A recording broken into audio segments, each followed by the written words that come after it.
Hey y'all, this is Palak Narang studying MBBS and welcome to my YouTube channel.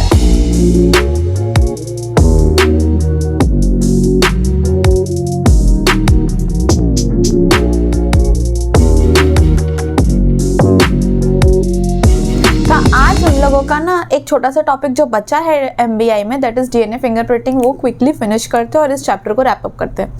छोटा सा topic है, फटाफट finish कर लेंगे। सबसे पहले तो DNA फिंगरप्रिंटिंग होता क्या है, तो आप नाम में ही देखो कि हमको DNA की फिंगरप्रिंटिंग करनी है। फिंगरप्रिंटिंग मतलब कि क्या होता है, फिंगर के जो थंब प्रिंट्स होते हैं, फिंगरप्रिंट्स होते हैं, वो सबके अलग अलग होते हैं। तो वो उसी तरीके से DNA भी सबके अलग अलग होता है। तो जैसे फिंगरप्रिंट आइडेंटिफिकेशन होता है, वैसे DNA आइडेंटिफिकेशन को हम बोलते हैं DNA फिंगरप्रिंटिंग। तो आज हम वही टॉपिक करने वाले हैं, DNA फिंगरप्रिंटिंग। अब इसमें एक्चुअली क्या होता है ना, हमारी बॉडी के अंदर, ये मैं पिछले लेक्चर में भी बता चुकी हूँ, 99.9% तो ऐसे DNA होते हैं जो सभी के अंदर प्रेजेंट होते हैं। मेरे और आपके अंदर 99.9% DNA सेम है, which is known as bulk DNA। क्या अलग है मेरे और आप में? 0.01% DNA, जिसे हम क्या बोलते हैं, सैटेलाइट DNA। जो छोटा सा पार्ट है जो अलग है वो सैटेलाइट DNA, बाकी सब कुछ हमारे अंदर, इनफैक्ट सभी ह्यूमंस के अंदर सेम होता है 99.9%। अब सैटेलाइट DNA में भी डिफरेंट क्या होता है, रिपीटेटिव सीक्वेंस। जैसे फॉर एन एग्जाम्पल, मेरे अंदर AC के 100 रेप्स है, आपके अंदर AC के 200 रेप्स है, किसी पर्सन नंबर 3 के अंदर 300 रेप्स होंगे। तो वो होता है सैटेलाइट DNA में डिफरेंस, और वही हम पढ़ने वाले हैं। अब ये जो सैटेलाइट DNA है वो हम लोग, इसमें बेसिकली 2 टाइप के होते हैं, एक VNTR और एक SSR। VNTR is variable number of tandem repeats. इसको हम लोग बोल सकते हैं मिनी सैटेलाइट। SSR इज, या फिर STR, जिसे हम बोलते हैं शॉर्ट टैंडम रिपीट, या फिर शॉर्ट सीक्वेंस रिपीट, या फिर इसे हम बोलते हैं micro satellite.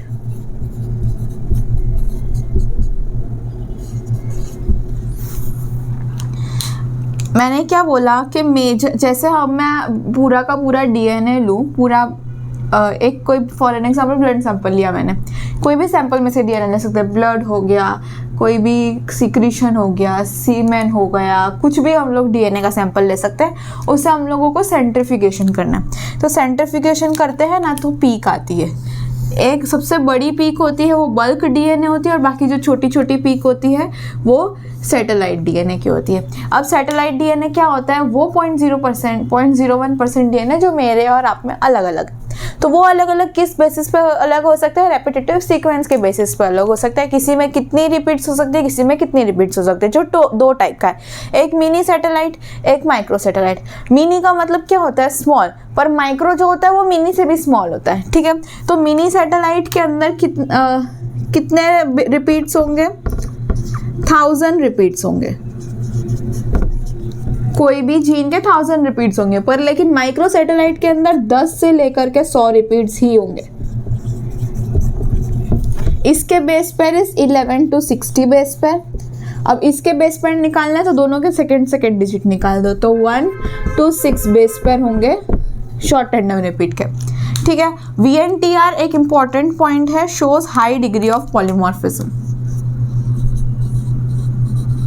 Shows high degree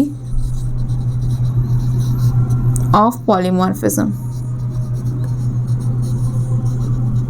important है, डायरेक्ट क्वेश्चन आ सकता है। पॉलीमॉर्फिज्म इज वेरिएशन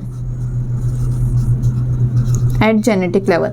अभी डीएनए पॉलीमॉर्फिज्म के बारे में भी हमने पढ़ा था थोड़ा सा लास्ट लेक्चर में, जो मैंने बोला था कि अगर फॉर एन एग्जांपल एक कोई जीन का म्यूटेशन हुआ तो वो बहुत छोटा अगर म्यूटेशन हुआ, वो एक्सप्रेस नहीं हुआ है इतना ज़्यादा, और वही जीन का म्यूटेशन अगर बहुत सारी पॉपुलेशन में हुआ कि वो 0.01% पॉपुलेशन में हुआ, तो उसे हम लोग बोलते हैं डीएनए पॉलीमॉर्फिज्म।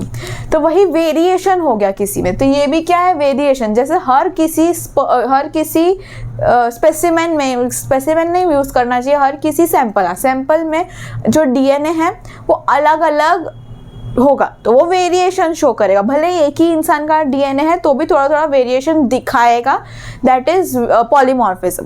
तो जैसे फॉर एग्जाम्पल मैंने ब्लड सैंपल लिया तो वो अलग दिखाएगा, हेयर का सैंपल लिया तो वो थोड़ा बहुत वेरिएशन जो दिखाएगा, तो वो होता है पॉलीमॉर्फिज्म। और इसमें क्या मैंने बोला कि कौन ज़्यादा पॉलीमॉर्फिज्म शो करता है, वीएनटीआर। अब वीएनटीआर ज़्यादा पॉलीमॉर्फिज्म शो करता है, इसलिए हम वीएनटीआर को ही यूज़ करते हैं डीएनए फिंगरप्रिंटिंग में। अब डीएनए फिंगरप्रिंटिंग जो मैं आपको ये बता रही हूँ वैसे बहुत कंफ्यूजिंग लगेगा, कुछ समझ में नहीं आएगा कि क्या बोल रही है, ये तो डीएनए है जो इस टाइप का होता है, करना क्या है हमें बेसिकली। तो हमें क्या करना है कि फॉर एन एग्जाम्पल आपके पास, आप फॉरेंसिक मेडिसिन में हो और आपके पास कोई केस आया, किसी कहीं पर कुछ सीन हुआ है, फॉर एन एग्जाम्पल मर्डर हुआ है, तो वहाँ पर आपको कहीं एक ब्लड सैंपल मिला है, कोई ब्लड का धब्बे मिले हैं कहीं पर, तो वो आपने कलेक्ट किया और वो आप लेबोरेटरी में लेके आए। तो उस ब्लड सैंपल के अंदर हम लोगों को सबको पता है, हम टीवी में देखते हैं कि उसमें डीएनए मिलता है और हमको पता चल जाता है कौन सा इंसान है। तो वो कैसे पता चलता है कि वो जो ब्लड का सैंपल हमारे पास मिला है उस मर्डर सीन पे, वो ब्लड के सैंपल का जो डीएनए है उसकी हमने टेस्टिंग करी, which is known as DNA fingerprinting. या फिर फॉर एन एग्जाम्पल अगर आपने ये भी बहुत सारे ऐसे सीरीज या टीवी वगैरह में देखा होगा कि ये पता करते हैं कि ये बच्चा इन पेरेंट्स का है कि नहीं है, तो पैटर्निटी मैटर्निटी टेस्टिंग होती है। वो भी कैसे होती है, डीएनए फिंगरप्रिंटिंग से, कि बच्चे का भी डीएनए लेंगे, मम्मी का भी डीएनए लेंगे, पापा का भी डीएनए लेंगे। अगर वो बच्चा उस मॉम और डैड का होगा तो उसका डीएनए सिमिलर होगा उसके मॉम और डैड से, तो वो भी डीएनए फिंगरप्रिंटिंग के थ्रू होता है। तो हमें वही करना है कि हमें वही सीखना है कि किस तरीके से हम डीएनए को फिंगरप्रिंटिंग के लिए यूज कर सकते हैं। तो उसके लिए हमें ये जानना था कितने टाइप ऑफ डीएनए। तो हमें बल्क डीएनए का कुछ नहीं करना है, हमें क्या करना है, हमें सिर्फ सैटेलाइट डीएनए का यूज करना है, और उस सैटेलाइट डीएनए का यूज करके हमें पता करना है कि किसका डीएनए, और वो कैसे पता चलेगा किसका डीएनए है वो मैं अभी आपको बताऊंगी। तो बढ़ते हैं हमारे अगले टॉपिक के कि हम किस तरीके से डीएनए फिंगरप्रिंटिंग करेंगे, क्या मेथड होगी हमारी, क्या मेथडोलॉजी यूज़ होगी। तो सबसे पहले तो हम लोग डीएनए को आइसोलेट करेंगे। ये डीएनए आइसोलेशन का पूरा प्रैक्टिकल होता है जो स्कूल में कराते हैं कि कोई सैंपल लेते हैं, उसमें पता नहीं इथेनॉल वगैरह क्या क्या डालते हैं और पूरा डीएनए सेपरेट होता है। तो डीएनए को आइसोलेट किया, अब हमें पूरा डीएनए मिल गया। डीएनए मिलने के बाद हम क्या करेंगे, डीएनए के फ्रेगमेंट्स बनाएंगे, वो भी तो ज़रूरी है ना।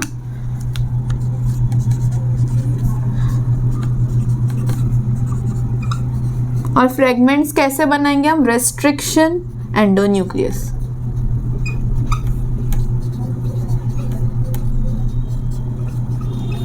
रेस्ट्रिक्शन एंडोन्यूक्लियस से हम डीएनए के फ्रेगमेंट्स बनाएंगे, ऑब्वियसली वो कट करेगा। अब डीएनए के साथ छोटे छोटे फ्रेगमेंट्स बन गए। अगला काम क्या है हमारा कि ये जो डीएनए फ्रेगमेंट्स हैं उन सबको एक सिस्टमेटिकली अरेंज करना। तो वो कैसे होगा, बाय डीएनए सेपरेशन या फिर रेस्ट्रिक्शन फ्रेगमेंट लेंथ पॉलीमॉर्फिज्म।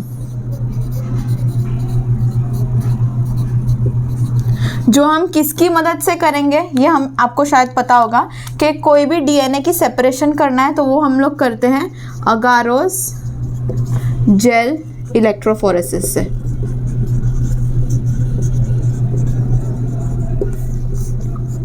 ऐसे होता है, या ये छोड़ो ऐसे डायरेक्ट बना लो।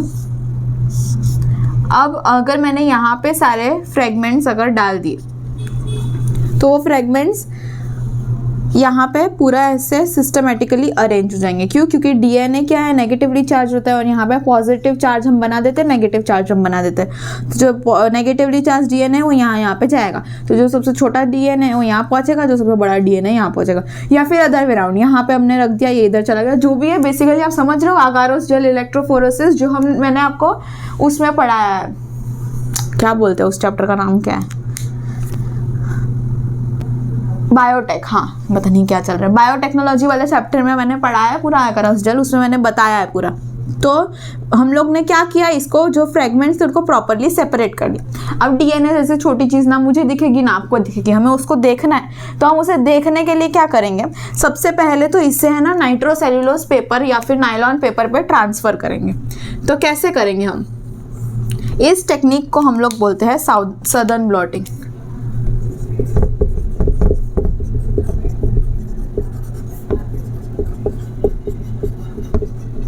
किस तरीके से होगी, देखो यहाँ पे थोड़े से फिल्टर पेपर रख दूंगी मैं, ये जो हमारा एगारस जेल है वो इधर रख देंगे,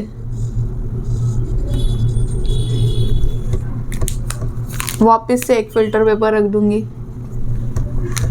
और इधर मैं रख दूंगी एक नायलॉन या नाइट्रोसेल्यूलोज का पेपर।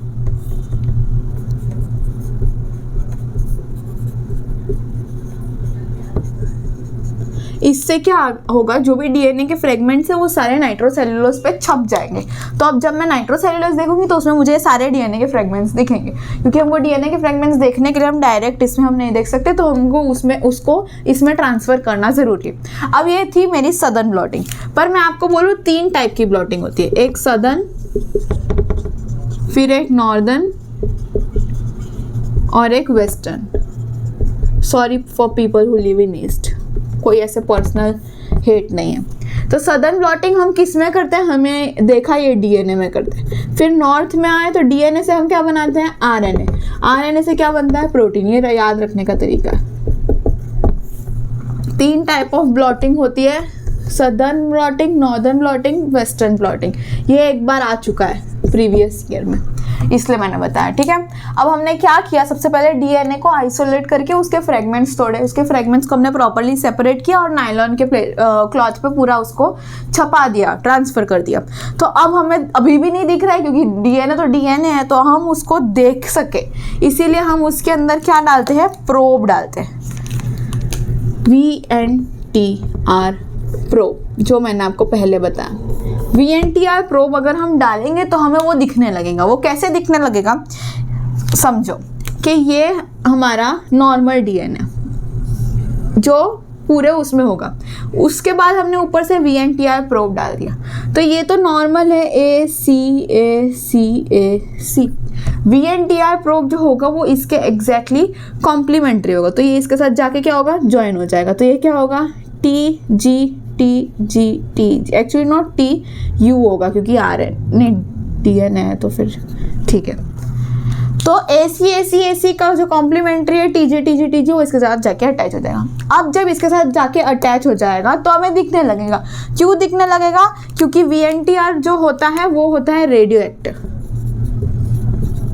तो ऐसे भी डायरेक्टली भी नहीं दिखने लगेगा। जो नायलॉन का हमने ये पेपर लिया है जिसके अंदर प्रोब ऐड कर दिया, उसको हम एक्सरे फिल्म से पास करेंगे। तो अगर हम एक्सरे से पास करेंगे तो हमें पूरा का पूरा दिखने लगेंगे, सारे के सारे जो भी ये थे हमारे डीएनए फ्रेगमेंट्स वो प्रॉपरली हमें दिखने लगेंगे। तो इससे हमने क्या सीखा, इससे हमें क्या मिला, हम लोग ने जो भी ये प्रोसीजर किया उससे मैंने देखा कि ये वाले जो डीएनए है ये साइज के, मतलब इतने रिपीट्स वाले, जो ज़्यादा रिपीट होगा वो हैवी होगा, जो कम रिपीट होगा वो लाइट होगा। तो जो कम रिपीट वाला होगा वो दूर तक जाएगा, जो ज़्यादा रिपीट वाला होगा वो यहीं पर आएगा। समझे इतना? तो हमको पता चल गया कि कौन कौन से डीएनए उस सैंपल में है जो हमें मर्डर साइट पे मिला। ये हमें मर्डर साइट का सैंपल है। अब मैं क्या करूँगी, कोई एक फॉर एन एग्जाम्पल मेरे को किसी एक इंसान पर शक है कि हाँ ये शायद मर्डरर हो सकता है, या 2-3 हम लोग ने शॉर्टलिस्ट करके रखे है कि भाई ये इनमें से कोई मर्डरर है, तो हमने उन तीनों के ब्लड सैंपल ले लिए और उन तीनों के ब्लड सैंपल की सिमिलर तरीके से ऐसे पूरा मेथड फॉलो किया। तो जिस अभी ये सब क्या है, सैटेलाइट डीएनए। VNTR क्या होता है, सैटेलाइट होता है, तो वो सिर्फ सैटेलाइट डीएनए के साथ ही बाइंड करेगा। भले ही उसका कॉम्प्लीमेंट्री हमने लिया है, पर लेकिन सैटेलाइट के साथ बाइंड करेगा, तो वही सैटेलाइट डीएनए हमें दिखेगा एक्सरे फिल्म में। तो जो मर्डरर होगा उसका भी सैटेलाइट डीएनए सिमिलर दिखेगा। ऐसे मैं आपको समझाना चाह रही हूँ कि अगर फॉर एन एग्जाम्पल हम लोगों को जो ब्लड सैंपल मिला उसमें ऐसा हमें दिख रहा था, ठीक है, ब्लड सैंपल मिला और एक्सरे करके देखा हमने, तो ऐसा हमें दिख रहा था कि कुछ डीएनए की साइज ये मान लो 10, 9, 8, 7, 6, 5 है। फिर उसके बाद मैंने इंसान लिया, इंसान ए, इंसान बी। जो इंसान ए मर्डरर है उसका डीएनए आ रहा था ऐसा कुछ, 1 2 3 4 5 आ रहा था। इंसान बी जो था उसका डीएनए ऐसा आ रहा था, 10 9 8 7 6 5। इंसान सी जो लिया उसका कुछ मान लो ऐसे आ रहा था, 8 7 6 5 4। तो आपको क्या पता चल रहा है कि इन तीनों में से मर्डरर कौन होगा? ऑब्वियसली बी होगा, क्योंकि उसका डीएनए हमारे सैंपल डीएनए के साथ मैच हो गया है। सिमिलरली अगर हम पेरेंटल का मैटरनिटी पैटर्निटी टेस्टिंग करते हैं तो ये जो सैंपल डीएनए है वो बच्चे का डीएनए होगा। ये मॉम का डीएनए और डैड का डीएनए दोनों यहाँ पर अगर आया, सिमिलर हुआ, तो वो बच्चा है वो मॉम डैड का है। देखो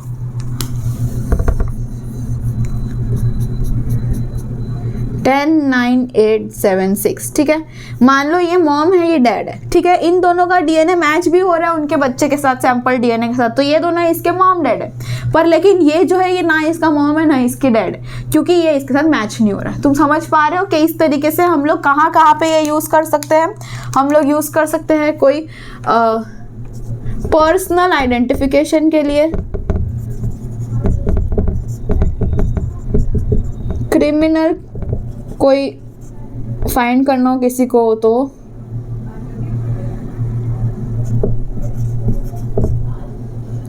या फिर पैटर्निटी टेस्टिंग, और एक था जो मैं भूल गई हूँ, याद आएगा तो ऐड कर दूंगी, ठीक है। तो ये पूरा डीएनए फिंगरप्रिंटिंग है। अब ये डीएनए फिंगरप्रिंटिंग किसने बनाया? वो बनाया किसी अलग इंसान ने जो बहुत फ्री था, एलेक्स जेफरी, ठीक है। डन इतना।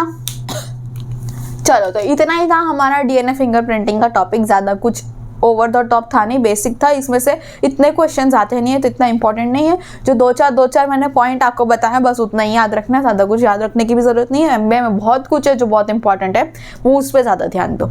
चलो तो आज का लेक्चर हम इधर ही ख़त्म करते हैं। नेक्स्ट लेक्चर में अगर आपको कुछ दूसरा चैप्टर करना हो तो मुझे बता देना, मैं वो चालू करूँगी। So that is it for today. I will meet you in next one. To then bye bye.